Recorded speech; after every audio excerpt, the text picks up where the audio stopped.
So these are the different principles of accounting that we've covered so far. If you have missed any of these, do click on the link and check them out.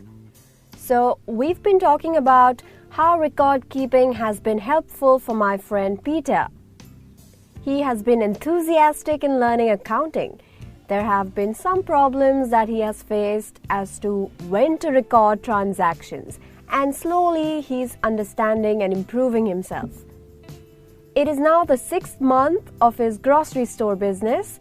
We are in the month of September. Let me tell you what happened a few days ago. So it was the end of a long day for Peter, and before closing down the store for the day, he was counting his cash. He counted he had $300 cash. He kept it back in his drawer and locked it. The next day, he made a sale of $800 cash. He only recorded his sales transaction, which was $800, in his sales account.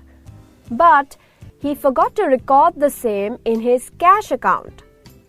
Later that night, when he checked his cash drawer, he had $1,100 cash, but the cash account in his accounting books was still showing $300 from yesterday's sale.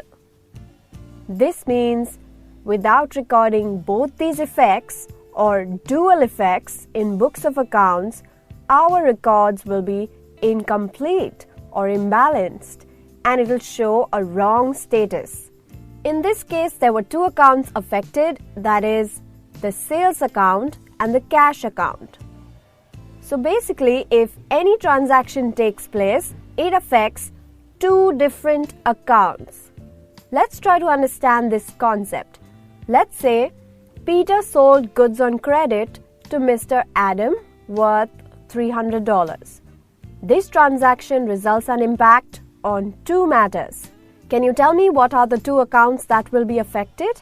The sales account will be affected as goods are sold for $300, and Adam's account will be affected by $300. So both these accounts are affected equally, that is by $300. All okay so far? Let's see what happened next. Oh, this month, Peter hired a new employee, Tom, for a temporary period to make sales in his grocery store, and he paid him $200 as salary. Now can you tell me the two accounts that will be affected? Yes. In this specific case, cash and salary are the two accounts which gets affected equally, that is by $200.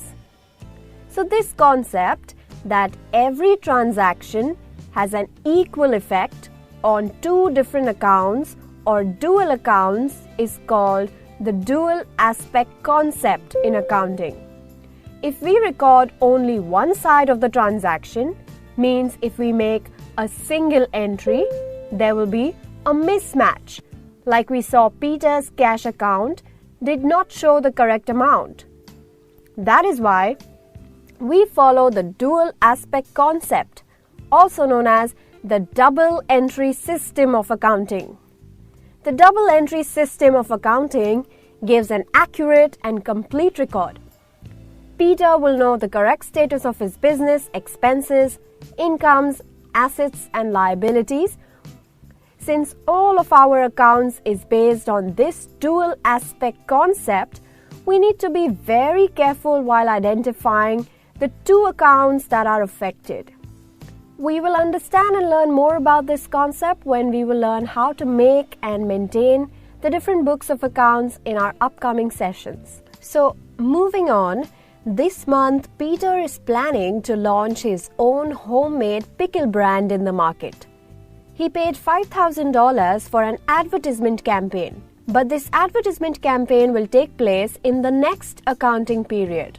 So the service that we will receive or the revenue that we will receive because of this advertisement campaign will reflect in next year. So we will not record the expense when incurred in this case. It will be matched with the year we will receive the service or we can receive revenues related to it. This is nothing but the matching concern principle in accounting.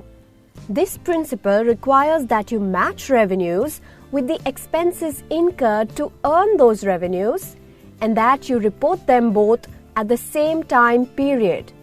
Now, you might be wondering, what is the use of having this concept? Just imagine if we wrongly record high expenditures or incomes all shown in one accounting period, we may have high profits in one year, again losses in the other, again high profits in the third year. This means if the wrong accounting treatment is given, it could result in undue profits or losses, which will create an imbalance in our accounting statement as it will not show a true and fair picture. Remember, we had talked about purchase of weighing machine that would benefit Peter's business for about 10 years. We said that we will distribute the cost or the expense for 10 years when the benefit is expected to be received. Even in that case, we are recording or matching the expense with the year in which we use the asset or we can generate revenue from it. That example too is related to the matching principle.